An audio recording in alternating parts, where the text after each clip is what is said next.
이 시각 주요 뉴스입니다. 국민의힘 이준석 전 대표가 비대위 효력을 멈춰달라며 낸 가처분 신청을 법원이 받아들였습니다. 이에 따라 주호영 비대위원장의 직무도 정지하도록 결정했습니다. 법원 결정에 국민의힘은 정당의 자율권을 지나치게 침해했다며 즉각 이의 신청을 제기했습니다. 다시 직무대행을 맡을 걸로 보이는 권성동 원내대표는 오늘 긴급 의원총회를 열어 대응 방안을 모색합니다. 이준석 전 대표 측은 헌법 파괴 행위에 대한 역사적인 판결이라면서 다시 최고위를 구성하라고 압박했습니다. 이 전 대표는 밤늦게 당원 가입을 독려하는 글을 SNS에 올렸습니다. 이른바 이재명 구하기 논란이 빚어진 민주당 당헌 개정안이 우여곡절 끝에 확정됐습니다. 내일 전국 대의원 대회에서는 이재명 의원이 이변 없이 당 대표에 선출될 걸로 보입니다. 제롬 파월 미국 연방준비제도 의장이 일정 기간 높은 수준의 기준금리를 유지할 뜻을 확인했습니다. 최우선 과제인 물가 안정을 위해 고통을 감수해야 한다고도 말했는데 파월 의장의 발언에 뉴욕 증시는 일제히 급락했습니다. 국내 방산업체들이 폴란드와 K2전차, K9 자주포 수출을 위한 7조 6천억 원 규모의 이행 계약을 체결했습니다. 이번 계약은 폴란드가 지난달 27일 국내 방산업체들과 체결한 총괄 계약을 실제 이행하는 첫 번째 후속 계약입니다. 코로나19 신규 확진자는 연일 감소세를 이어가고 있지만 중환자 수는 계속 늘면서 넉 달 만에 최다를 기록했습니다. 정부는 중증 병상에 대한 재원 적정성 평가를 강화하기로 했습니다. 충북 청주에 있는 아파트에서 60대 여성과 70대 남성이 숨진 채 발견됐습니다. 숨진 남성으로부터 사람을 죽였다는 말을 들은 지인이 신고하면서 경찰이 사건 경위를 조사하고 있습니다.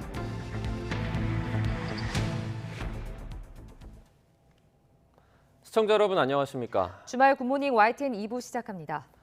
법원이 국민의힘 비상대책위원회 효력을 정지해달라는 이준석 전 대표의 가처분 신청을 받아들여 주호영 비대위원장의 직무를 정지했습니다. 법원은 당이 비대위를 설치할 정도로 비상 상황이 아니었고 비대위를 출범하려고 고의로 위기 상황을 만든 걸로 보인다며 정당 민주주의에 반한다고 지적했습니다. 강민경 기자입니다. 지난 17일 국민의힘 이준석 전 대표가 당 비대위 효력을 멈춰달라고 낸 가처분 신문에서 양측은 한치의 양보도 없이 맞섰습니다. 삼권 분립에 설계된 원리대로 그런 상황을 사법부가 적극적인 개입으로 잘못된 부분을 바로잡을 수 있었으면 좋겠다. 징계 상황과 최고위원회 사퇴서는 이것이 종합해서 보면은 비상 상황에 충분히 해당이 된다 이렇게 보고 있습니다.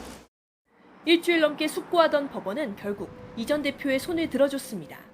서울 남부지방법원은 이 전 대표의 가처분 신청을 받아들여 본안 판결이 확정될 때까지 주 비대위원장의 직무를 정지한다고 결정했습니다. 전국이 의결과 소집 등 절차상 문제는 없지만 비대위를 둘 정도의 비상 상황이 아니라서 비대위 전환의 명분 자체가 없다고 본 겁니다. 국민의힘 당원당규상 비대위 출범 조건은 당대표가 권리에 준하는 상황이 발생하거나 최고위원회의의 기능이 상실될 경우입니다. 하지만 법원은 징계로 이 전 대표의 직무가 6개월 동안 정지됐더라도 당대표직이 비어있는 권리로 볼 수 없고 원내대표가 직무대행으로 일하고 있어서 권리에 준하는 상황도 아니라고 판단했습니다. 법원은 또 최고위원 일부가 사퇴하더라도 최고위 운영이 가능한 상황이었다며 최고위 기능이 상실됐다는 국민의힘 측의 주장도 받아들이지 않았습니다. 법원은 여기에 더해 비대위 출범 과정도 민주적이지 않다고 지적했습니다.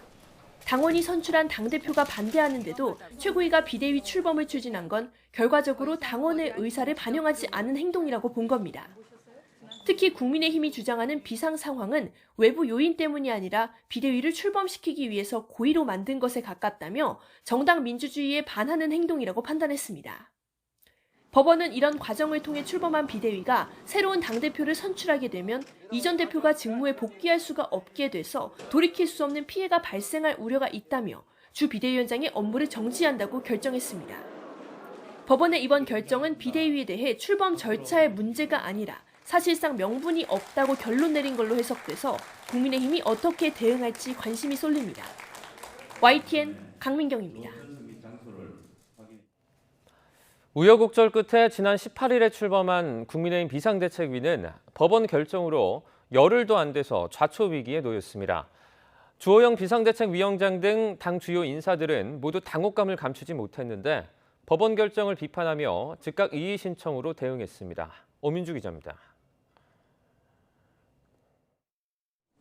법원이 비상대책위 체제에 대해 사실상 이준석 전 대표 손을 들어주자 국민의힘은 일대 혼란에 빠졌습니다. 윤석열 대통령과 함께 대구를 방문했던 주호영 비상대책위원장은 황급히 발길을 돌려 서울 여의도 국회로 돌아왔습니다. 주 위원장은 법원이 당 비상 상황에 관한 판단을 인정하지 않은 건 황당하다며 강하게 반발했습니다. 매우 당혹스럽고 당의 앞날이 매우 걱정이 됩니다. 우리 당이 당헌 당규에 따라서 구성원들의 뜻을 모아서 비상 상황이라고 규정했는데 법원이 돌연 비상 상황이 아니라고 하는 것이 얼마나 황당한 일입니까? 다음 주 이후 판단할 거라던 재판부가 1박 2일 연찬회를 마친 직후 처분 결정을 발표한 게 의심스럽다고 문제 삼기도 했습니다.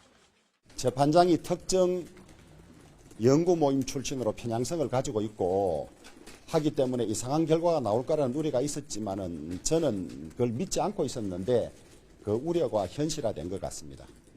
국민의힘은 동시에 법원 결정에 즉각 이의 신청을 제기했습니다.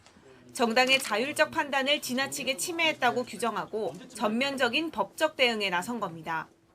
정당 내부의 의사결정과 해석에까지 들이댄 잘못된 판단을 한 법원에 대해서도 엄중하게 항의하는 조치를 할 생각입니다. 이 신청이 받아들여지지 않으면 당연히 항고를 해야 됩니다.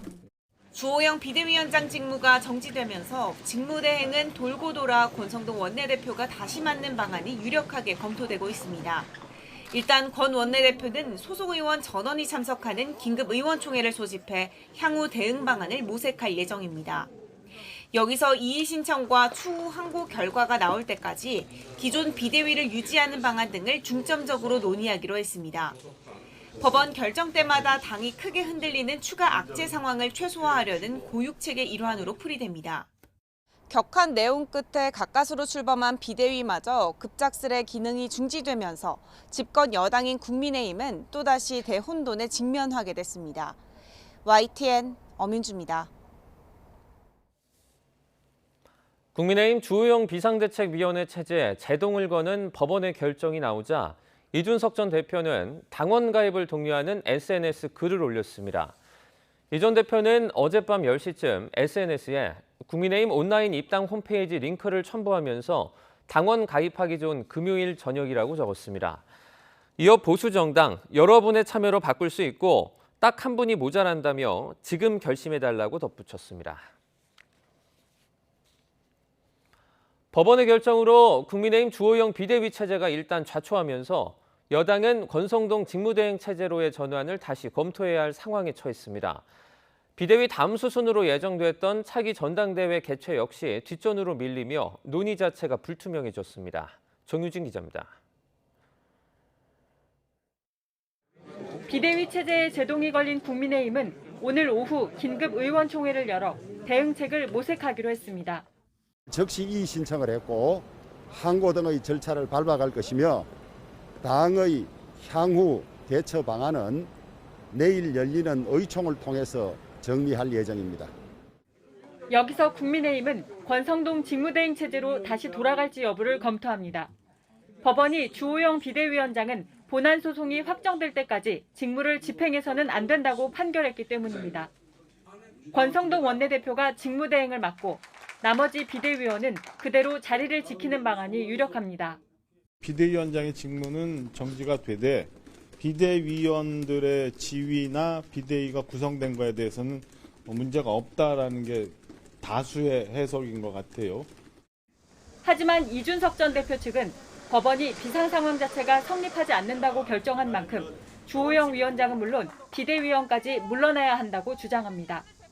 당권 주자 사이에 이견을 좁혀오던 전당대회 개최 시기도 안개 속에 휩싸였습니다. 가처분 신청이 인용되며 논의 자체가 무색해졌기 때문입니다. 이 상황에서도 비대위 꾸려서 조기 전당대회까지 가능하다고 보십니까? 이제 그것들은 검토를 거쳐서 당원들의 뜻을 모아서 결정할 것입니다. 다시 극심한 혼란에 빠진 집권 여당을 향해 더불어민주당은 공세 수위를 바짝 끌어올렸습니다. 이 사태의 원인은 윤석열 대통령 하사하는 체리 따봉을 받기 위한 과도한 충성 경쟁이 아니었는지 되돌아보시기 바랍니다. 집권 초 안정적인 국정 뒷받침은커녕 내부 권력 구도를 둘러싼 갈등이 좀처럼 수습되지 않고 길어지며 국민의힘은 걷잡을 수 없는 경랑으로 빠져들고 있습니다. YTN 정유진입니다. 대통령실은 법원의 결정에 언급하는 건 적절하지 않다며 공식 입장을 내지 않았습니다.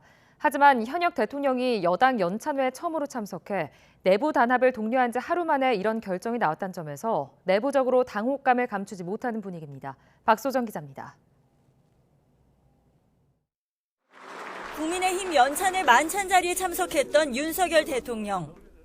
당정 간에 정말 하나가 돼서 국민들을 위해서 제대로 봉사할 수 있는 자리가 됐으면 합니다. 하여튼 파이팅입니다. 네, 고맙습니다. 법원 판단이 나온 건 공교롭게도 당정이 힘을 합치자며 화이팅을 외친 바로 다음 날입니다. 윤 대통령이 주호영 비상대책위원장과 대구 일정을 소화하던 시각이었습니다. 결정 내용이 전해진 뒤에도 대통령실은 공식 입장을 내지 않았습니다. 대통령실 관계자는 법원 결정에 대해 언급하는 것은 적절치 않다는 짤막한 한 줄만 전했습니다. 그러나 내부적으로는 매우 당혹스러워하는 기색이 역력합니다. 국정 지지율 하락세가 멈추고 차츰 반등하는 상황에서 정기국회를 앞두고 국정 운영에 박차를 가하려는 찰나 생각지 못한 변수가 돌출됐기 때문입니다. 또 다른 대통령실 관계자는 YTN에 예상치 못한 결정이 나온 만큼 당황스럽다면서 앞으로 국정 운영에도 부담이 될 수밖에 없을 거라고 말했습니다. 앞서 윤 대통령은 여당 내홍이나 이준석 전 국민의힘 대표에 대한 질문을 받으면 이렇게 대응해왔습니다. 대통령은 국가의 대통령이지 무슨 당의 수장도 아니고 당 문제는 좀 이렇게 지켜보는 것이 맞는 것 같습니다. 지금까지 다른 정치인들의 정치적 발언에 대해서 어떠한 논평이나 제 입장을 표시해 본 적이 없다는 점을. 하지만 윤 대통령이 권성동 원내대표에 보낸 메시지에서 이 전 대표를 겨냥해 내부 총질하던 당대표라고 언급한 것이 드러난 이후 여당의 혼란이 더욱 커졌다는 점에서 일정 부분 책임을 져야 한다는 목소리도 나오고 있습니다. 대통령실은 이번 법원 결정이 여론의 향배에 어떤 영향을 미칠지 촉각을 곤두세우며 사태 수습 방안을 두고 골몰할 것으로 보입니다. YTN 박소정입니다. 법원이 가처분 신청을 받아들이면서 이준석 국민의힘 전 대표가 복귀할 수 있는 길이 열리긴 했지만 성접대 의혹 등 여전히 암초가 많습니다. 경찰은 성접대 의혹을 주장해온 업체 대표 조사를 마치고 이 전 대표 조사 방식과 시기를 검토하고 있지만 혐의를 입증할 뚜렷한 증거를 찾지 못해 고심하고 있는 걸로 알려졌습니다. 윤성훈 기자입니다. 국민의힘 이준석 전 대표의 성접대 의혹을 수사하는 경찰은 접대 당사자라고 주장하는 김성진 아이카이스트 대표 조사에 주력해왔습니다. 다른 사기 혐의로 수감된 김 대표를 만나려고 최근 2달 동안 6차례나 구치소를 방문했습니다. 김 대표는 지난 2013년 7월과 8월 이 전 대표에게 2차례 성접대를 제공하고 수백만 원어치 화장품 세트 등도 줬다고 주장하고 있습니다. 배움을 나누는 사람들이라고 하는 단체와 관련해서 화장품 세트를 보냄으로써 약 900만 원의 현물 접대가 있었다는. 하지만 7달째 수사를 이어가고 있는 경찰은 아직 이 전 대표 소환 조사도 하지 못한 채 고심하는 분위기입니다. 양측의 주장이 첨예하게 엇갈리는 상황에서 김 대표 진술 외에 이 전 대표의 성접대를 입증할 뚜렷한 증거를 찾지 못했기 때문입니다.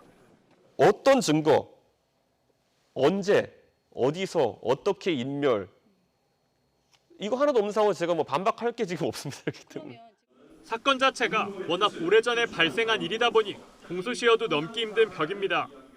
성접대가 의심되는 시점은 9년 전인 2013년 7월과 8월로 성매매 처벌법 공소시효 5년을 훌쩍 넘겼고 알선수재 공소시효 7년도 이미 지났습니다. 이 때문에 경찰은 김 대표가 지난 2015년 9월 추석까지 여러 차례 선물을 줬다고 주장한 점에 주목하고 있습니다. 수법이 비슷한 범죄를 하나의 범죄로 간주하는 포괄일죄를 적용하면 아직 공소시효가 남아있기 때문입니다. 다만 최근 이 전 대표 조사와 관련해 외압 논란이 잇따르고 있는 건 부담입니다. 지난 6월 김광호 서울경찰청장이 수사 속도가 느리다며 책임자를 질책했다는 의혹이 불거진 데 이어 최근에는 이른바 윤핵관 의원과 경찰 고위직이 만나 수사에 개입하려 했다는 의혹도 제기됐습니다. 경찰은 사건을 마무리하기 위해선 이 전 대표에 대한 조사가 불가피한 만큼 방식과 시기를 신중하게 검토하고 있는 가운데 수사 결과에 따라 또 한 번 후폭풍이 만만치 않을 거로 보입니다. YTN 윤성훈입니다. 더불어민주당이 기소된 당직자의 직무 정지 여부를 윤리심판원 대신 당무위원회가 결정하도록 하는 당헌 개정안을 확정했습니다. 송기현 중앙위원회 부의장은 중앙위원 566명 중 418명이 투표에 참여했고 311명이 찬성해 찬성률 54.95%로 수정안이 가결됐다고 밝혔습니다. 개정안에는 정치 보복 등 부당한 사유로 재판에 넘겨진 당직자의 구제 여부를 당무위원회가 판단하도록 하는 당헌 80조 3항이 포함됐고 권리당원 전원투표 조항은 빠졌습니다. 전 세계 투자자들의 이목이 집중된 잭슨홀 연설에서 미국 연방준비제도 의장이 고강도 금리 인상을 더 이어가겠다고 밝혔습니다. 최우선 과제인 물가 안정을 위해 고통을 감수해야 한다고도 말했는데 파월 의장의 발언에 뉴욕 증시는 일제히 곤두박질 쳤습니다. 워싱턴에서 권준기 특파원입니다. 고강도 금리 인상이 더 필요하다. 제롬 파월 연방준비제도 의장 스스로 이번 연설 메시지는 짧고 분명하다고 말했습니다. 이미 두 차례 자이언트 스텝 0.75%포인트 금리 인상을 단행한 뒤지만 높은 금리 인상이 더 필요하다는 겁니다. July's increase in the target range was the second 75 basis point increase in as many meetings, and I said then that another unusually large increase could be appropriate at our next meeting. 우선순위는 최악의 인플레이션을 잡는 것이란 점을 분명히 했습니다. 8%대 물가를 목표인 2%대까지 낮추려면 갈 길이 멀어 금리 인상을 멈출 수 없다고 설명했습니다. 특히 가계와 기업이 고통을 감내해야 할 수 있다고 말해 경기 둔화가 예상보다 심각할 수 있다는 점을 암시했습니다. They will also bring some pain to households and businesses. These are the unfortunate costs of reducing inflation. But a failure to restore price stability would mean far greater pain. 7월 연준 회의록에서 속도 조절론에 주목하며 환호했던 뉴욕 증시는 파월 의장의 잭슨홀 발언에 비명을 질렀습니다. 나스닥이 4%포인트 가까이 급락하는 등 주요 지수 모두 3%포인트대 급락세를 보이며 충격을 감추지 못했습니다. 미국 언론들은 파월 의장이 쓴 고통이라는 단어에 주목하고 있습니다. 경기 둔화로 연착륙이 아닌 경기 침체로 경착륙하는 상황을 각오해야 한다는 해석까지 내놓고 있습니다. 워싱턴에서 YTN 권윤기입니다. 미국 연방준비제도가 주로 참고하는 물가지표도 급등세가 둔화한 것으로 나타났습니다. 미 상무부는 7월 개인소비 지출 PCE 가격지수가 전월보다 0.1% 하락했다고 현지 시간 26일 밝혔습니다. PCE 가격지수가 전월보다 하락한 것은 코로나19 사태 초기에 미국이 거의 봉쇄됐던 지난 2020년 4월 이후 2년여 만에 처음입니다. 전년 동월 대비로는 6.3% 올랐으나 6월에 6.8%보다는 오름폭이 줄어들었습니다. 미 법무부가 현지 시간 26일 트럼프 전 대통령 자택에 대한 압수수색 영장 발부에 근거가 된 선서 진술서를 공개했습니다. 법원의 명령에 따라서 공개된 선서 진술서는 32쪽 분량으로 진행 중인 범죄 수사에 영향을 줄 수 있다는 이유로 상당 부분이 검게 가려졌습니다. 미 연방수사국 FBI는 선서 진술서에서 트럼프 전 대통령이 무단 반출했다가 올해 초 국립기록원에 반납을 했던 15상자 분량의 정부 자료 가운데 184건의 기밀 문서가 발견됐다고 밝혔습니다. FBI는 때문에 아직 국방정보와 같은 기밀이 포함된 문서나 대통령 기록물이 트럼프 전 대통령 자택에 남아있다고 믿을 만한 충분한 이유가 있다면서 압수수색의 필요성을 강조했습니다. 중국이 미국 증시에 상장된 중국 기업을 감사한 중국 회계법인의 자료를 미국 규제당국에 제공하는 데 동의했다고 미국과 중국 양측 관계당국이 현지 시간 26일 밝혔습니다. 이에 따라 미국 증시에 상장된 중국 기업 회계 감독권을 둘러싼 양국 간의 갈등을 해소할 수 있는 발판이 마련돼 알리바바 등 최소 163개 중국 기업이 2024년 초에 상장 폐지될 위기에서 벗어나게 됐습니다.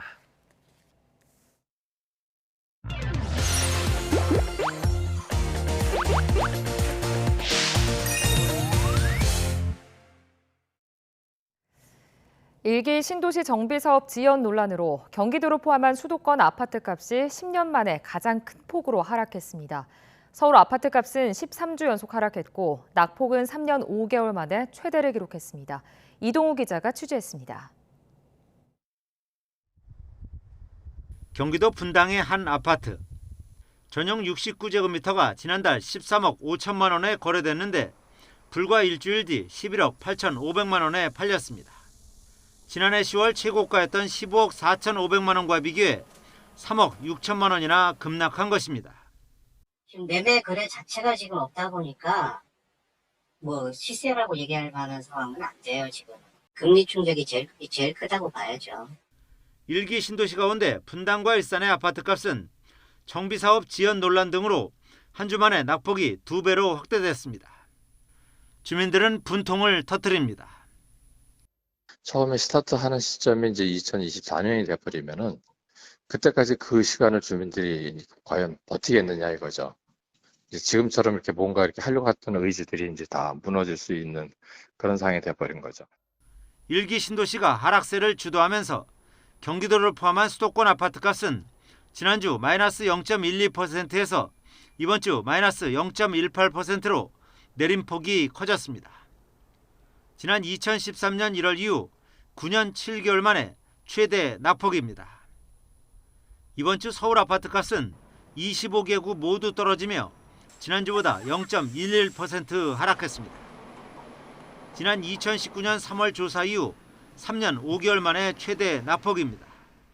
서울 아파트 거래량 또한 역대 최저 수준을 이어가며 거래 절벽을 여실히 보여주고 있습니다. 금리 인상과 경기 불안에다 매매 거래량이 급감하고 하락 거래량이 크게 늘어남에 따라 앞으로 주택시장은 침체기로 전환될 가능성이 높습니다. 전문가들은 실수요자의 경우 올 하반기 금리 인상이 마무리되는 것을 확인하고 다주택자 양도세 중과 한시 유예로 인한 물량이 나올 수 있는 내년 초를 노려볼 만하다고 조언합니다. YTN 이동호입니다. 고환율의 수출 부진까지 겹치며 무역 수지 적자가 눈덩이처럼 불어나고 있습니다. 나라 살림도 상반기에만 100조 원이 넘는 적자가 나며 우리 경제 초비상에 걸렸는데요. 정부는 수출 확대에 역량을 집중하고 건전 재정으로 기조를 전면 전환하기로 했습니다. 보도에 오인석 기자입니다. 우리 경제의 버팀목인 수출이 주춤하고 있습니다. 수출 증가율이 6월부터 한 자릿수로 낮아진 데다 특히 최대 수출 품목인 반도체는 이달 들어 7.5% 감소했습니다. 전체 수출에서 25%를 차지하는 중국 수출은 3개월 연속 뒷걸음질 치고 있습니다. 반면 국제 원자재 가격의 급등 영향으로 이달에만 원유와 가스, 석탄 등 3대 에너지 수입액은 71%나 증가했습니다. 수출액보다 수입액이 커지면서 이달 20일까지 올해 누적 무역 수지 적자 규모는 250억 달러를 넘었습니다. 무역 수지는 5개월 연속 적자를 기록할 것으로 보이는데 이는 14년 만에 처음입니다. 정부는 대외 건전성을 종합적으로 판단하는 경상수지가 6월까지 흑자를 유지하고 있다고 밝혔지만 비중이 큰 무역 수지가 계속 악화하면 안심할 수 없는 상황입니다. 과거 위기 상황에 비해 우리 경제의 대외 재무 건전성은 많이 개선됐지만 결코 방심할 수는 없습니다. 나라 살림은 대규모 적자가 고착화하는 상황입니다. 관리재정 수지는 올해 상반기에만 101조 9천억 원의 적자를 기록했습니다. 최근 3년간 나라 살림은 재작년 112조 원에 이어 지난해에도 90조 원 적자였습니다. 무역 수지 악화에 따른 경상수지 적자 우려가 나오고 재정도 만성 적자를 기록하면서 외환위기 이후 25년 만에 쌍둥이 적자 가능성도 제기되고 있습니다. 국제신용평가사는 우리의 재정 전망에 대해 경계감을 표시하는 등 이제는 더 이상 재정이 우리 신용 등급의 긍정적인 요인으로 작용하지 않을 수도 있다 하는 문제가 지적되고 있습니다. 정부는 수출 경쟁력 강화를 위한 종합 전략을 마련하고 건전재정 기조로 전면 전환하기로 했습니다. YTN 오인석입니다.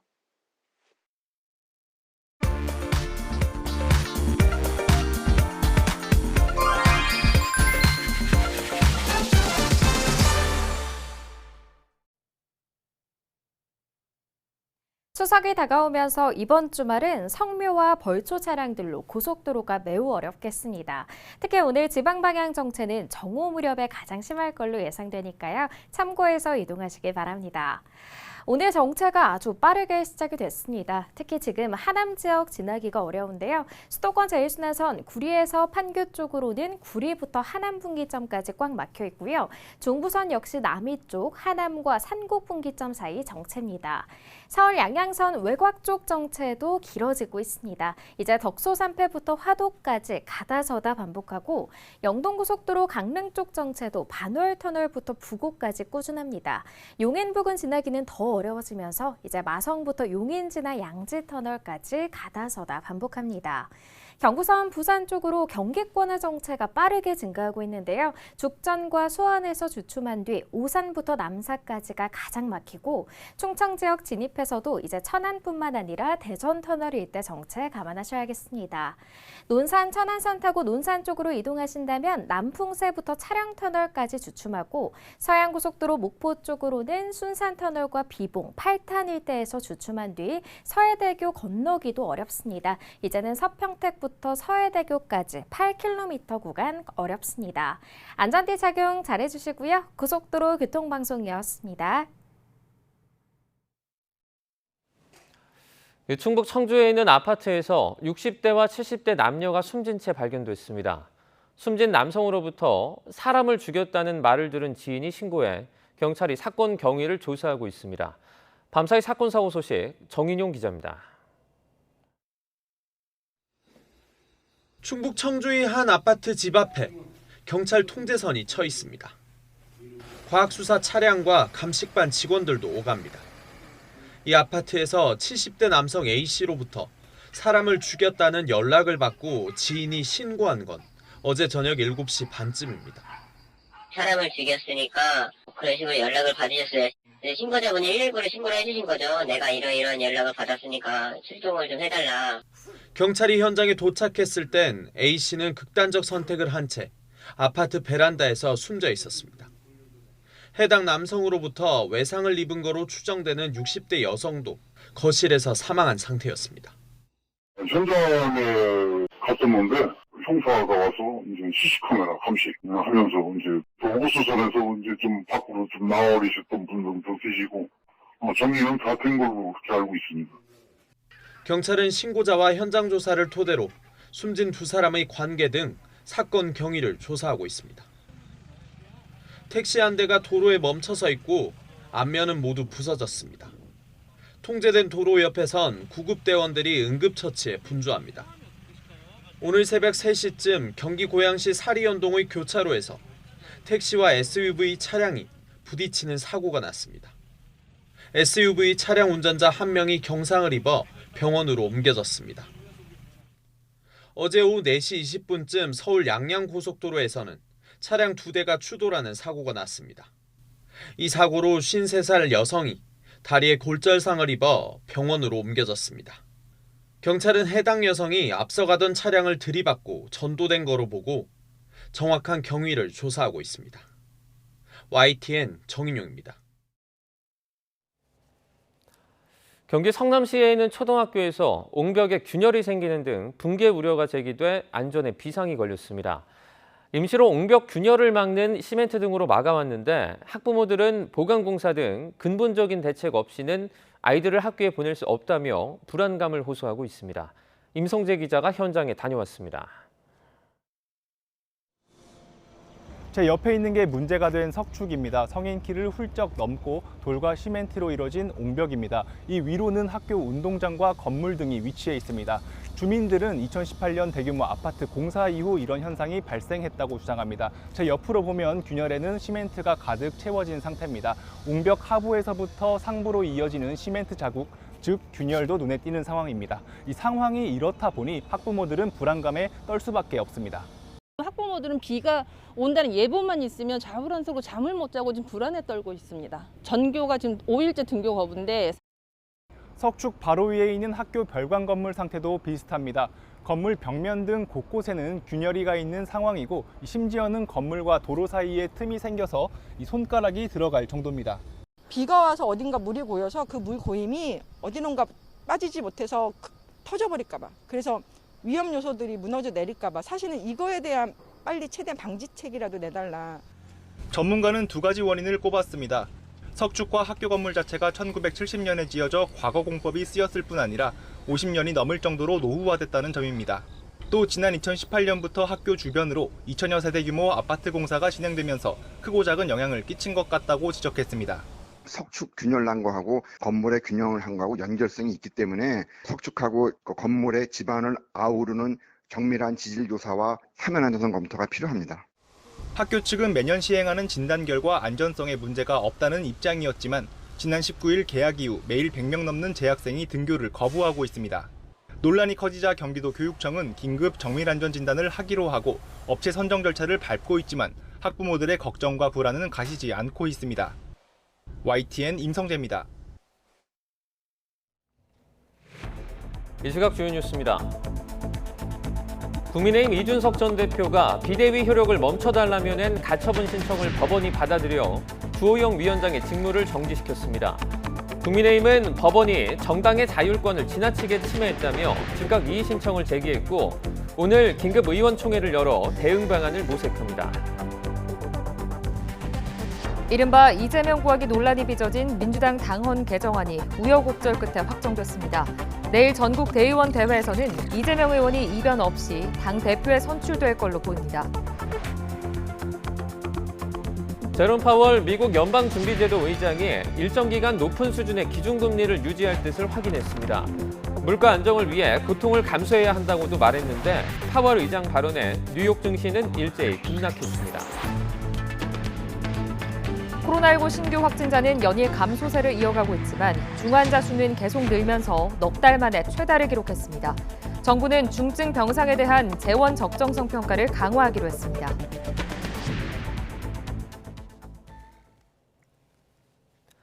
국민의힘 비상대책위원회를 멈춰 세운 법원은 당이 진짜 비상 상황이 아니라고 판단했습니다. 당 기능이 상실된 게 아니라 지도체제 전환을 위해 만들어진 비상 상황이라며 정당 민주주의에 반한다고 지적했습니다. 김경수 기자가 그동안의 과정을 짚어봤습니다. 이준석 전 대표가 6개월 당원권 정지 징계를 받은 건 지난 7월 8일이었습니다. 국민의힘은 곧바로 당대표가 업무를 볼 수 없는 사고 상태로 규정하고 권성동 직무대행 체제에 돌입했습니다. 사법부에 해당하는 윤리 결정에 대해서는 수용할 수밖에 없다. 당원권 정지 효력이 이미 발생을 했기 때문에 당대표 직무대행인 제가 회의를 주재합니다. 초유의 집권여당 대표 공백이라는 혼란을 딛고 권성동 대행 체제가 자리를 잡는 듯했지만 7월 26일 윤석열 대통령의 이른바 내부 총질 문자가 공개되며 상황은 급변했습니다. 사흘 뒤 배현진 최고위원이 당 혼란과 지지율 하락에 책임지는 모습을 보이겠다며 자진 사퇴를 선언했고 마땅히 책임져야 하고 끊어내야 할 것을 제때 끊어내지 않으면 더 큰 혼란이 초래된다고 생각합니다. 책임지는 모습도 보여드려야 할 때라고 생각합니다. 이틀 뒤 조수진, 윤영석 최고위원에 이어 권성동 원내대표도 직무대행 사퇴를 선언했습니다. 당이 비상상황에 직면했습니다. 이를 돌파하기 위한 특단의 조치가 필요합니다. 현재의 혼란을 극복할 수 있는 현실적 방법은 비대위 체제로의 전환이라는. 곧바로 다음 날 의원총회가 열려 비상대책위원회 전환으로 당론을 모았고 하루 뒤 최고위원회도 비대위 전환을 위한 상임전국위원회와 전국위원회 소집을 의결했습니다. 이때 이미 사퇴 의사를 밝혔던 배현진, 윤영석 최고위원이 의결에 참여했는데 아직 사퇴서를 내지 않았다는 게 이유였습니다. 당론 채택에 따라서 이를테면 인수인계 시간이 필요하다고 이후 상임전국위와 전국위를 거쳐 직무대행도 비대위원장을 임명할 수 있게 당헌을 고치고 비대위원장 임명까지 일사천리로 진행됐습니다. 찬성 463명, 반대 48명으로 비상대책위원장 임명안이 가결되었음을 선포합니다.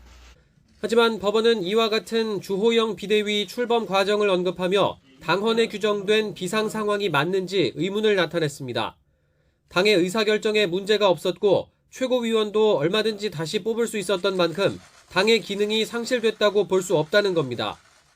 재판부는 오히려 지도체제 전환을 위해 일부 최고위원들이 비상 상황을 만들었다고 보는 게 타당하다면서 이는 당원 권리를 침해해 정당 민주주의에도 반한다고 결정문에 명시하기까지 했습니다. 하지만 국민의힘은 당이 비상 상황이 맞는데 법원이 정당의 자율적 의사결정에 지나치게 개입한다며 반발하고 있습니다. 비상 상황이 아니라고 했으니까 좀 난감합니다.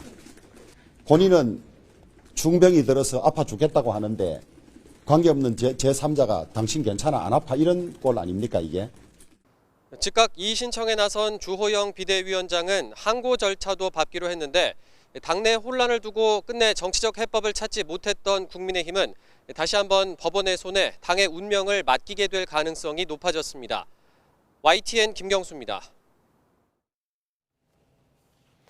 이른바 이재명 구하기 논란이 빚어진 당헌 개정안이 우여곡절 끝에 통과됐지만 그 과정에서 당내 불협화음이 그대로 노출됐죠. 내일 전국 대의원 대회를 통해 압도적 지지세를 유지해온 이재명 의원이 큰 이변 없이 당대표가 되더라도 갈 길이 멀다는 분석입니다. 부정원 기자입니다. 더불어민주당 중앙위원회는 당헌 개정안을 제적 과반으로 최종 의결했습니다.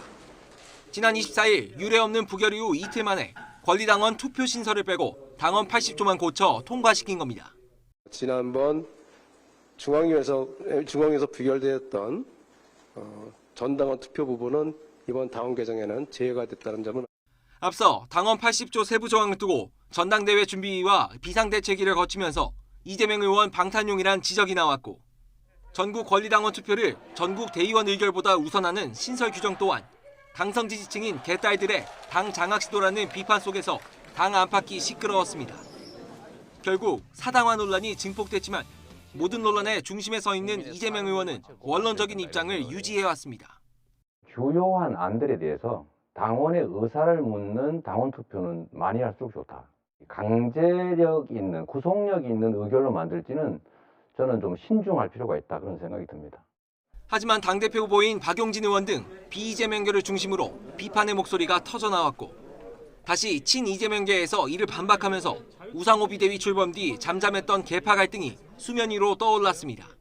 최고 의결 기구와 방식을 바꾸는데 민주당이라고 하는 민주적 절차를 가장 소중하게 여겨야 되는 당 안에서 이런 논의 절차가 전혀 없이 당원들의 마음 당심, 국회의원들의 마음 의심, 이 거리가 너무 먼 겁니다. 국회의원들은 이재명 당대표 나오지 말라고 그랬는데 지금 보면 80% 이상이 지지하고 나오라는 거 아니었어요? 여기에 당의 텃밭인 광주 전남과 전북에서조차 당대표 경선 투표율은 30%대에 그쳤습니다. 내일 전당대회에서 줄곧 우위를 보여온 이재명 의원이 어차피 대표는 이재명, 어대명을 확인하거나 박용진 의원이 막판 선전을 하더라도 통합된 민주당은 쉽지 않은 과제가 될 것만은 분명해 보입니다. YTN 부정원입니다. 윤석열 대통령이 정부의 법령 한 줄, 규제 하나가 기업에는 생사가 걸린 문제라면서 꼭 필요한 합리적 규제만 남기겠다고 했습니다. 규제 개혁에 강력한 의지를 재확인한 건데요. 대통령 취임 이후 처음으로 대구 서문시장도 방문해 전통적인 텃밭도 다졌습니다. 조은지 기자입니다. 규제 새로 고침, 대한민국 업그레이드, 선명한 문구 아래 윤석열 대통령은 첫 번째 규제 혁신 전략회의를 주재했습니다. 정부와 지자체, 민간이 총출동한 자리에서 윤 대통령은 기업의 모래주머니를 없애겠다며 규제 혁신은 정치나 이념이 아닌 민생과 경제 문제라고 강조했습니다. 현실에 맞지 않는 그 법령 한 줄, 이 규제 하나가 기업의 생사를 갈릴 수 있습니다.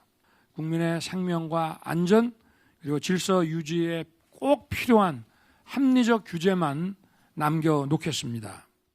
100분 동안 진행된 비공개 자리에선 일자리는 세금이 아닌 규제 혁신으로 만들어진다면서 글로벌 기준이나 시대 변화와 괴리된 건 과감하게 정리하라고 주문했습니다. 과도한 경제 형벌 규정도 원점에서 재검토하겠다고 선언했는데 경미한 위반 행위는 형사처벌 대신 과태료나 행정제재로 전환하는 등 32개 조항을 고치기로 했습니다. 이를 통해 기업인들의 경영활동이 위축되지 않고 우리나라에서 많은 투자와 양질의 일자리 창출이 이루어지도록 해야 합니다. 윤 대통령은 뜨거운 열기 속에 대구 서문시장도 찾았습니다. 당선인 시절인 지난 4월 12일 이후 4개월 만입니다. 윤 대통령은 즉석에서 마이크를 잡고 민심이 흐르는 전통시장을 잊지 않겠다, 기운을 받고 가겠다라고 말했습니다. 제가 어려울 때도 우리 서문시장과 대구 시민 여러분들 생각하면 힘이 납니다, 여러분. 오늘 제가 기운 받고 가겠습니다. 점포 구석구석 상인들과 호흡하면서 추석 물가도 잡겠다고 약속했습니다. 그래, 이거 하나 사지 뭐. 어? 네. 이거 하고 여사님 쓰실 거는 화이트를 좋아하신다고 하셔가지고. 아, 그래요? 예. 윤 대통령의 서문시장 방문 일정은 건희사랑 팬클럽을 통해 노출된 시간보다 30-40분 늦게 시작됐는데 다행히 경호상 불상사는 없었습니다. YTN 조은지입니다. 윤석열 대통령은 방한 중인 에릭 홀콤 미국 인디애나 주지사를 접견하고 전기차와 배터리 같은 첨단 산업 분야의 협력에 기대감을 드러냈습니다. 윤 대통령은 용산 집무실에서 홀콤 주지사와 만나 미국에서 제정된 인플레이션 감축법 IRA에 대해서 우리 기업들의 우려가 크다고 말했습니다. 그러면서 우리 기업도 차별 없이 미국 기업과 동등한 혜택을 누릴 수 있도록 두 정부 차원에서 적극적으로 노력해달라고 당부했습니다. 제롬 파월 미국 연방준비제도 의장은 일정 기간 높은 수준의 기준금리를 유지할 뜻을 확인했습니다. 파월 의장은 와이오밍주 잭슨홀에서 캔자스시티 연방준비은행 주최로 열린 경제정책 심포지엄에서 물가 안정의 중요성을 강조하면서 물가 안정을 복원하려면 당분간 제약적인 정책 스탠스 유지가 필요하다고 말했습니다. 인플레이션을 잡기 위해 경기를 둔화시킬 정도의 높은 금리를 유지할 필요가 있다는 뜻을 강조한 것으로 해석됩니다. 제롬 파월 미국 연방준비제도의 의장의 고금리 유지 발언에 뉴욕 증시가 폭락했습니다. 현지 시간 26일 뉴욕 증시의 다우존스 30 산업평균 지수는 전장보다 3.03% 떨어진 32,283.40에 거래를 마쳤습니다. 1000포인트 이상 떨어진 것으로 지난 5월 18일 이후 석 달 만에 최대폭의 하락입니다. 스탠더드 앤 푸어스 500 지수도 3.37% 급락했고 기술주 중심의 나스닥 지수는 3.94% 폭락해 낙폭이 더 컸습니다. 생활고와 지병에 시달리다 세상을 떠난 수원 세 모녀의 발인이 오늘 있었습니다. 우리 사회에 무거운 숙제를 남긴 세 모녀의 마지막 가는 길에는 유족 없이 지자체 관계자들만이 함께했습니다. 김혜린 기자입니다. 수원시 관계자들이 세 모녀의 위패를 들고 빈소를 나섭니다. 먼 친척마저 시신 인수를 포기해 유족이 함께하지 않은 채 세상을 떠나게 됐습니다. 세 모녀는 화장을 거쳐 영원한 안식에 들었습니다.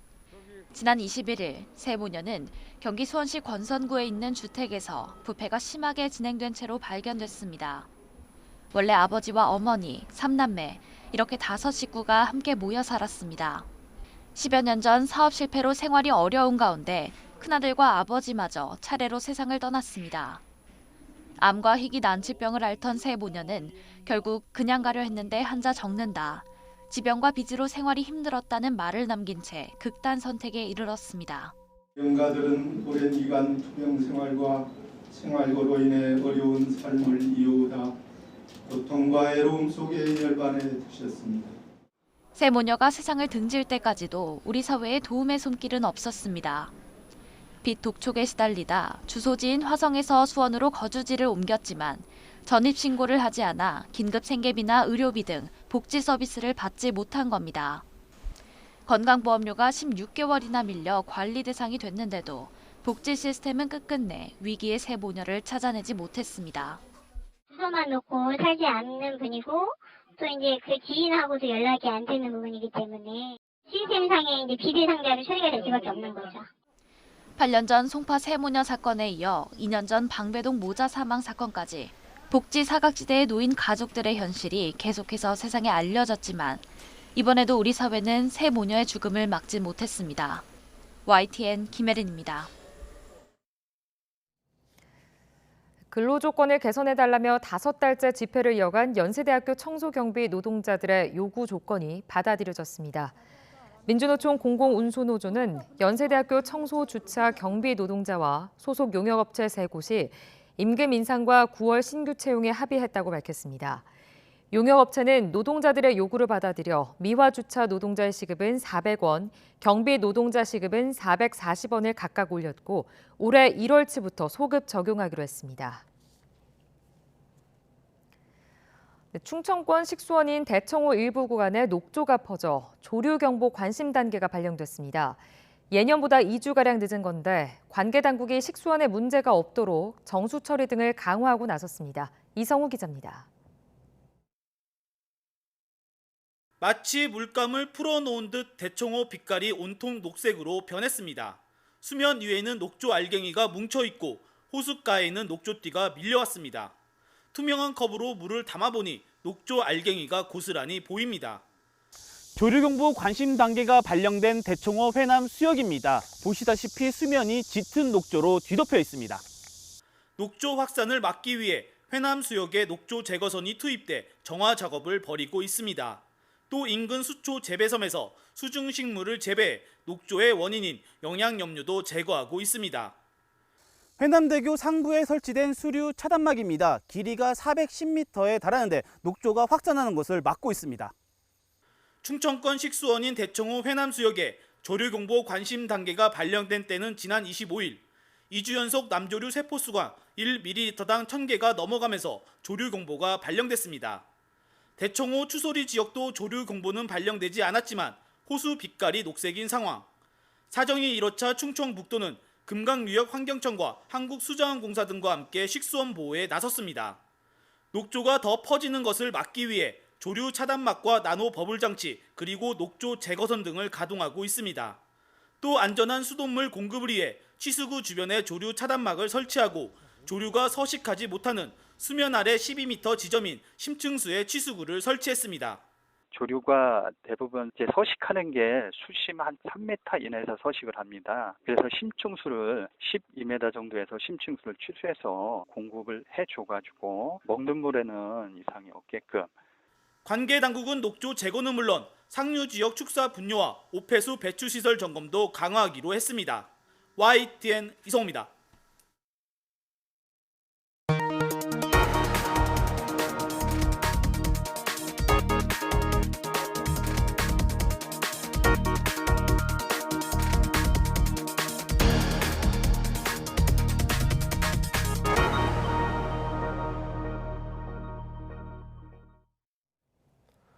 코로나19 신규 확진자는 연일 감소세를 이어가고 있지만 중환자 수는 계속 늘면서 넉 달 만에 최다를 기록했습니다. 정부는 중증 병상에 대한 재원 적정성 평가를 강화해 중환자 증가에 대비하기로 했습니다. 기종훈 기자입니다. 코로나19 신규 환자의 감소세가 확연해졌습니다. 0시 기준 10만 1,140명, 9일 전 18만 명을 넘겼던 것에 비하면 절반 수준이고 금요일 기준으로 보면 4주 만에 최저치입니다. 하지만 위중증 환자 상황은 정반대입니다. 사흘째 500명대를 기록하며 넉 달 만에 최고치를 찍었습니다. 중환자 병상 가동률도 아직 절반을 밑돌며 여유가 있지만 앞으로 2, 3주간 환자가 더 늘 수 있어서 안심할 수 없습니다.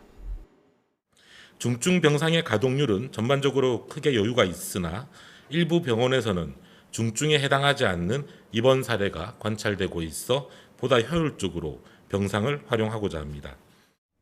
중환자 병상을 진짜 중환자들이 쓸 수 있도록 재원 적정성 평가를 강화합니다. 일주일에 4번 하던 평가를 매일 실시하고 퇴실 이행 기간도 이틀에서 하루로 줄입니다. 원스톱 진료기관은 목표치였던 10,000곳을 드디어 넘겼습니다. 원스톱 진료에 힘을 쏟는 건 검사에서 처방까지 한 곳에서 빠르게 대응해야 중환자를 줄일 수 있다는 판단에서입니다. 진단 즉시 약이 들어가느냐, 그 다음날 들어가느냐, 며칠 뒤에 들어가느냐에 따라서 치료의 효과가 완전히 달라지는 병입니다. 지난달 1차 점검에 이어 원스톱 진료기관 3,500여 곳을 추가 점검했더니 97.6%가 방문 당일에 먹는 치료제 처방까지 가능한 것으로 조사됐습니다. 열의 9 이상이 모든 필수 기능을 수행했고 4곳 중 3곳은 인근 격리병상 현황을 파악하고 있어서 즉각적인 입원 연계도 가능했습니다.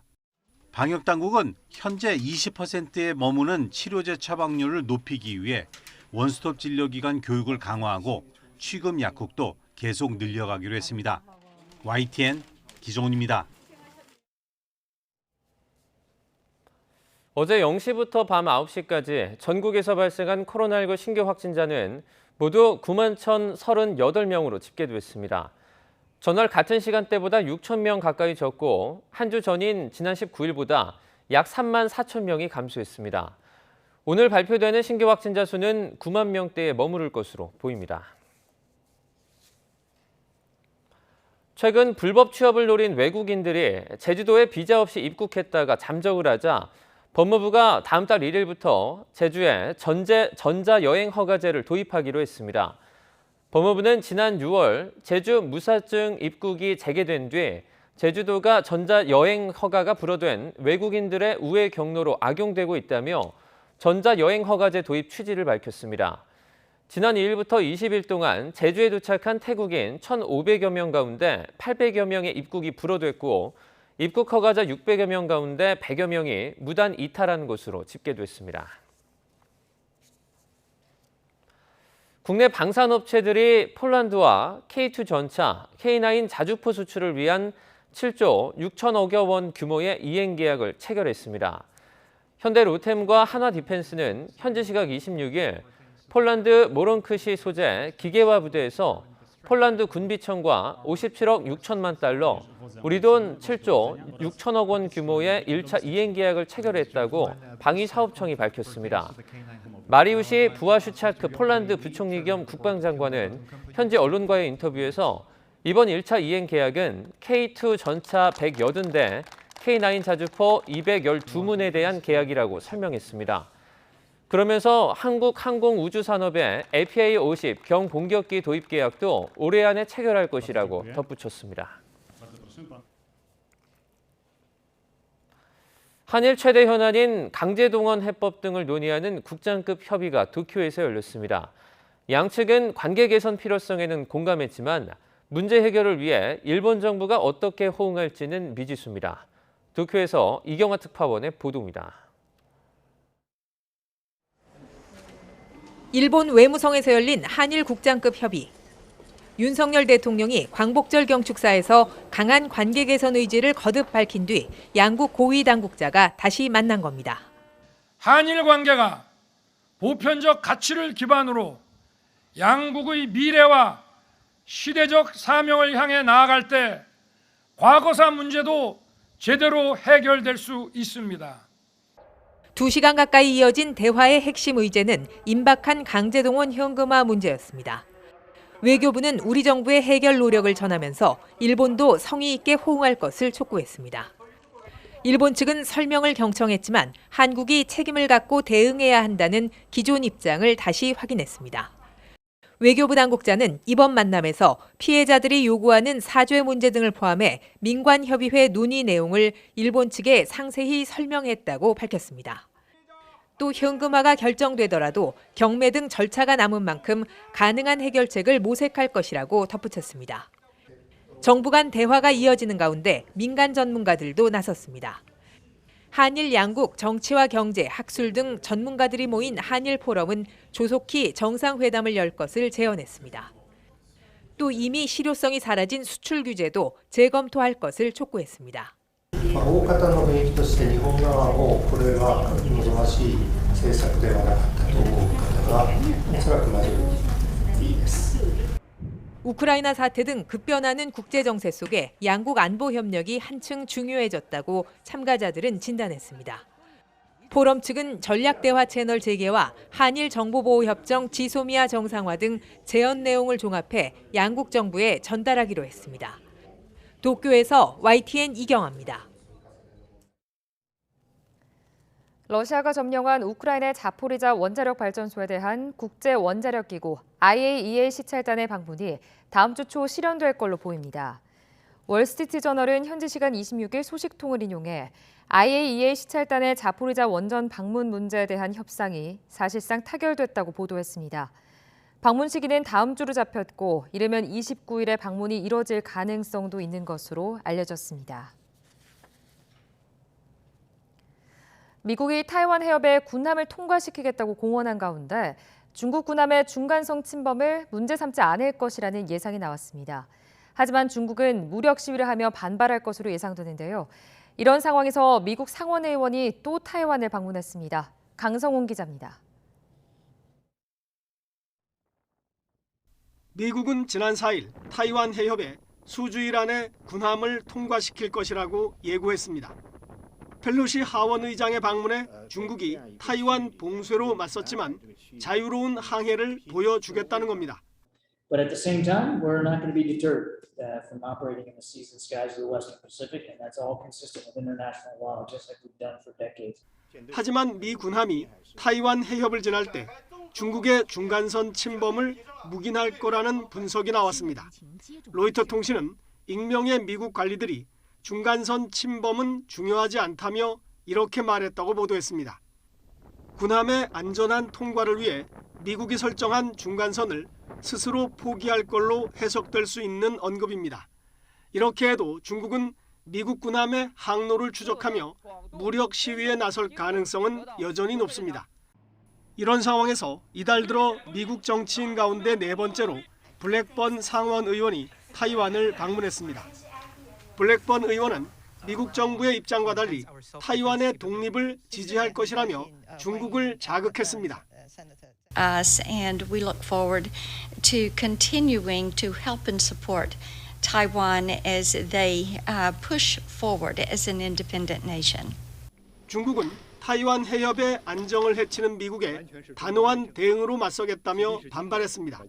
하지만 다음 달 폼페이오 전 국무장관의 타이완 방문이 또 예정돼 있습니다. 다음 달에는 미 군함이 타이완 해협 통과를 시도할 가능성도 있어 긴장은 다시 높아지고 있습니다. YTN 강성웅입니다. 물가 급등과 경제 위축에 신음하고 있는 남미 아르헨티나와 페루가 대통령 부인들의 부패 혐의로 몸살을 앓고 있습니다. 두 사람 모두 혐의는 부패인데 정치적 동기나 상황은 서로 다릅니다. 임수근 기자입니다. 살인적인 고물가에 시달리는 아르헨티나 노동자들이 거리로 뛰쳐나왔습니다. 7월 기준 지난해보다 71%나 오른 물가가 연말이면 90%까지 치솟을 것으로 예상됐고 국민 40%가 빈곤 상태입니다. Nuestros salarios no se equiparan a la inflación que tenemos. O sea, no sirve la plata que ganamos. 이런 가운데 아르헨티나 검찰이 국고 횡령 혐의로 기소한 크리스티나 페르난데스 부통령에 대해 징역 12년을 구형하고 공직 박탈 명령을 법원에 요구했습니다.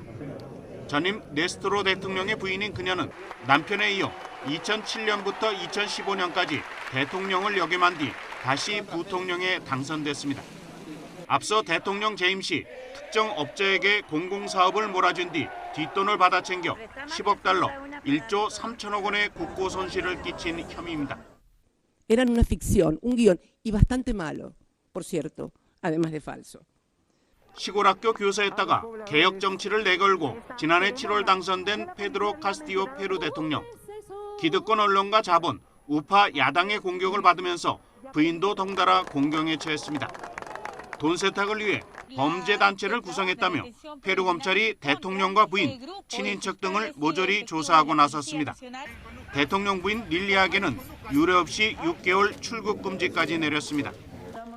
Vamos a demostrar que acá mi familia y yo no hemos venido a robarle al Perú un centavo. 중남미가 부패의 사슬을 끊지 못하면서 권력자의 부인들까지 혼탁한 정국 속으로 빠져들고 있습니다. YTN 임수근입니다.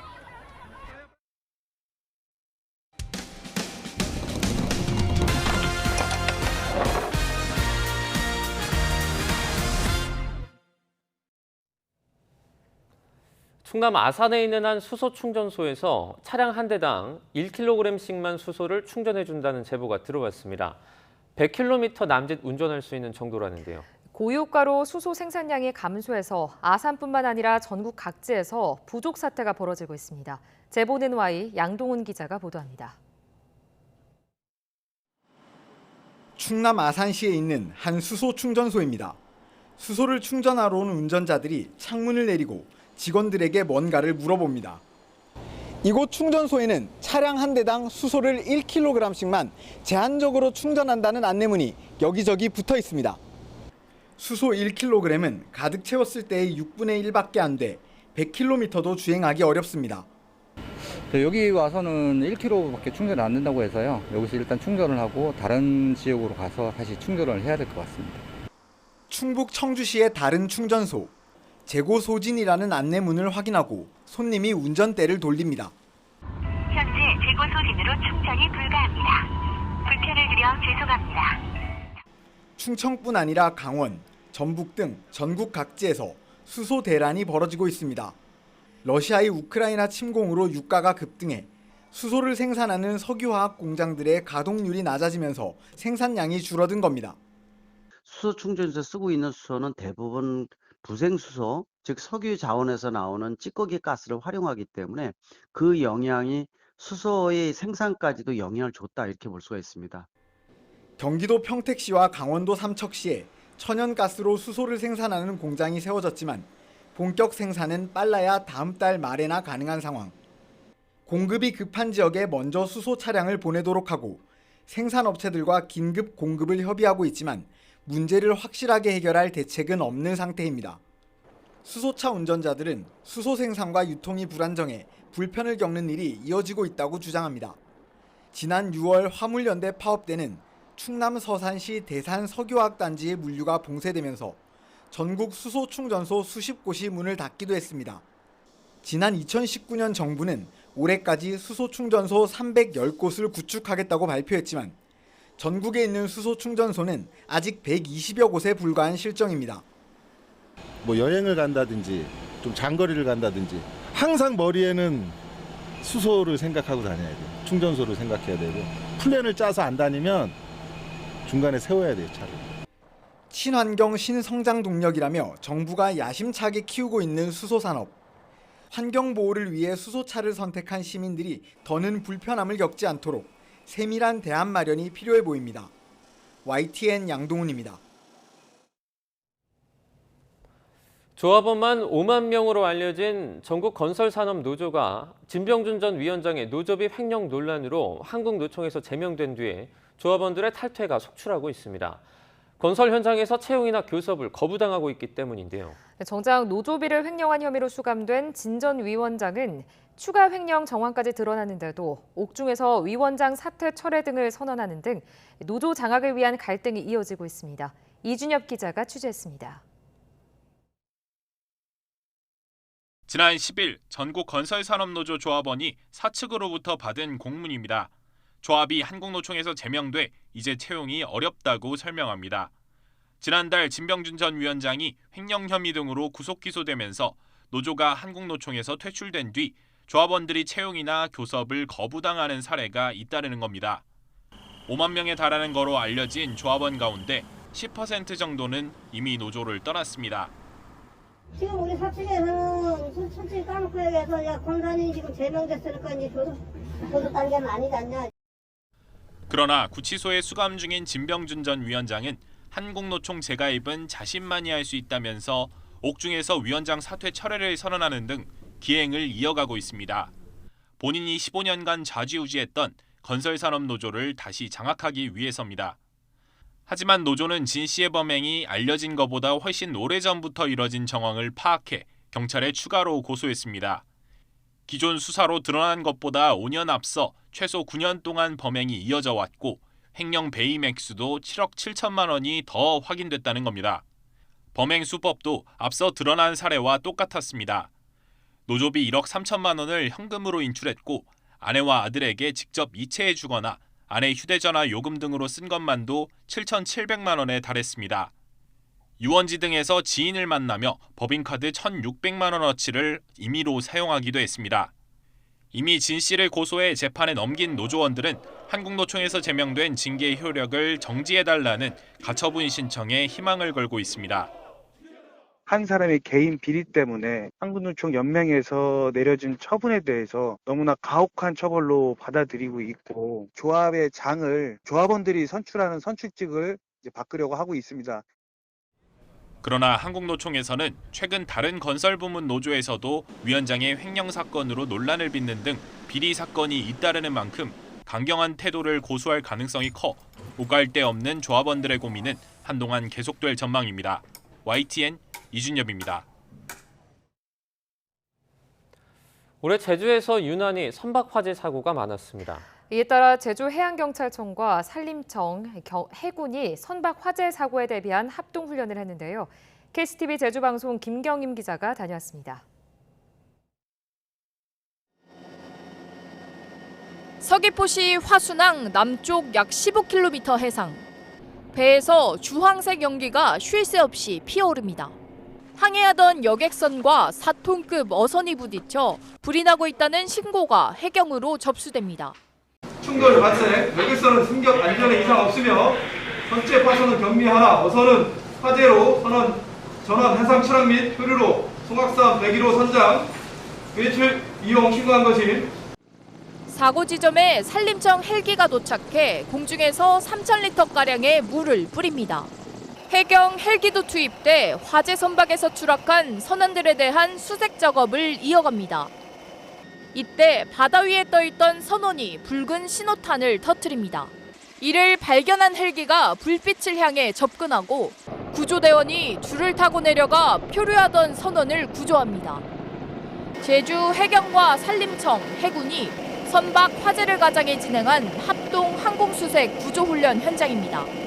현장에는 5,000톤급 경비함정과 고속단정, 수색헬기 4대가 투입되고 해경 등 70여 명이 훈련에 참여했습니다.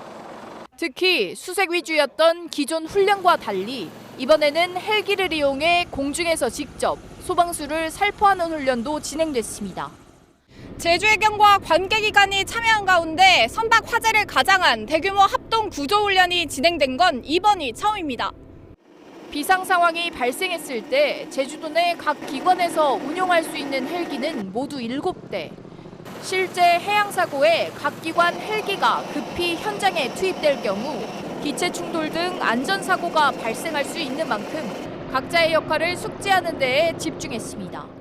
제주도 내에서 대형 해양 사고 발생했을 때는 자기 관할과 상관없이 전부 다 이제 동원될 때가 있습니다. 그럴 때 서로 원활하게 사전에 협력이 되어 있지 않으면 좁은 구역에서 사고가 날 수도 있기 때문에 사전에 반드시 연습이 필요한 부분들입니다.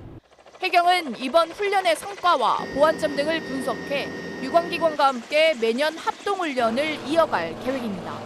KCTV 뉴스 김경임입니다.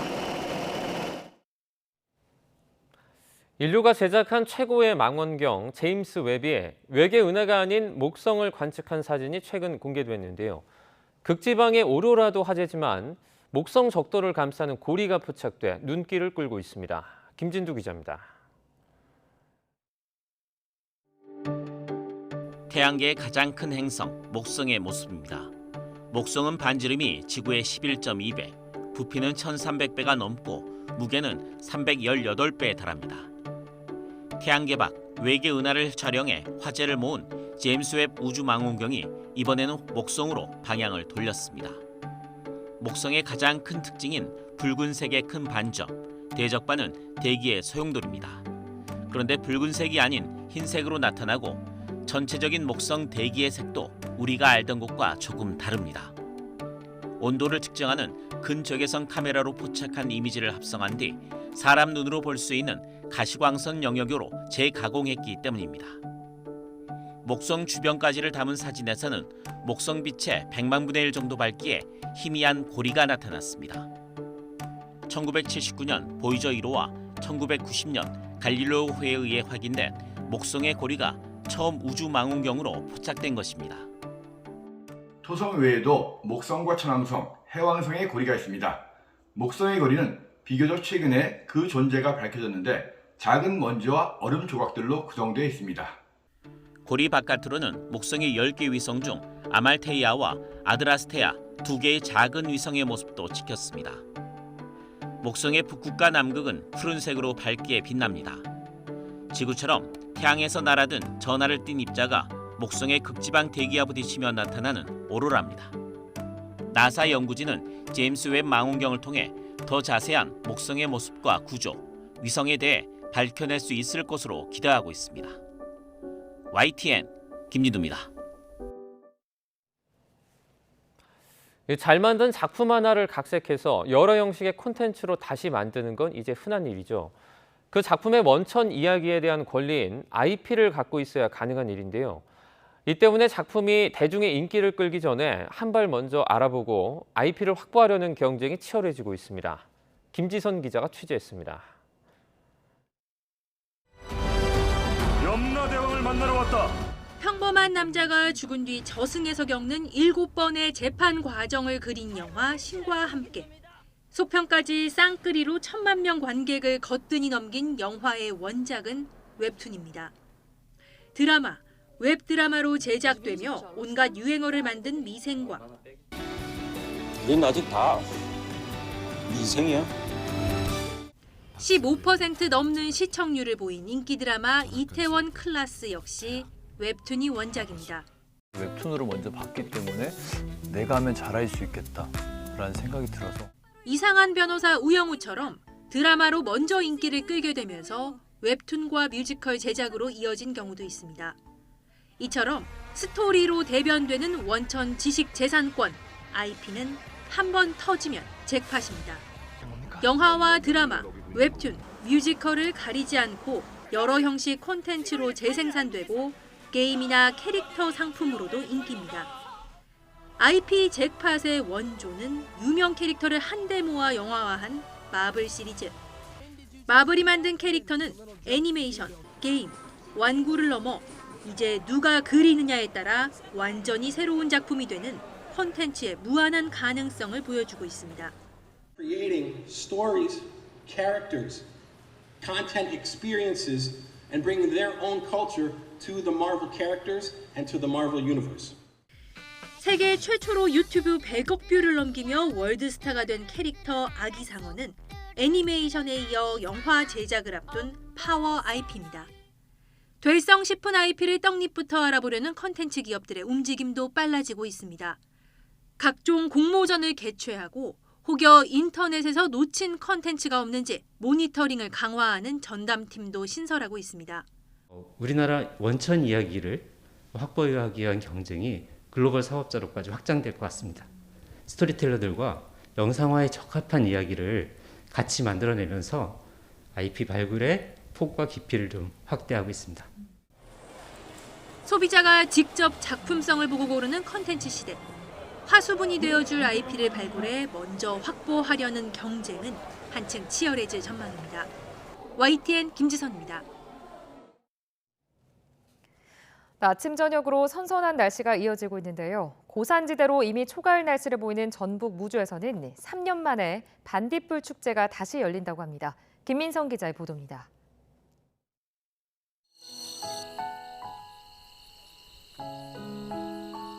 빛의 조각들이 초가을 저녁을 수놓습니다. 어둑어둑 땅거미가 진 숲에서 둥둥 떠다니는 존재들. 깨끗한 환경에서만 산다는 천연기념물 반딧불이입니다. 노란 빛이 아른거리는 산골 풍경의 무주 반딧불 축제가 코로나 이후 3년 만에 열립니다. 올해는 방역 상황을 고려해 서식지 탐방객 수를 어느 정도 제한했습니다. 자연에서 관찰하는 반딧불이를 보기 위한 프로그램은 인터넷으로만 예약받다 보니 많은 분들이 참여할 수 없어서 이곳 반딧불이관에서 반딧불을 볼 수 있는 공간을 마련하였습니다. 반딧불 축제의 주 무대가 어둠이라면 주연은 빛입니다. 줄에 매단 숯 봉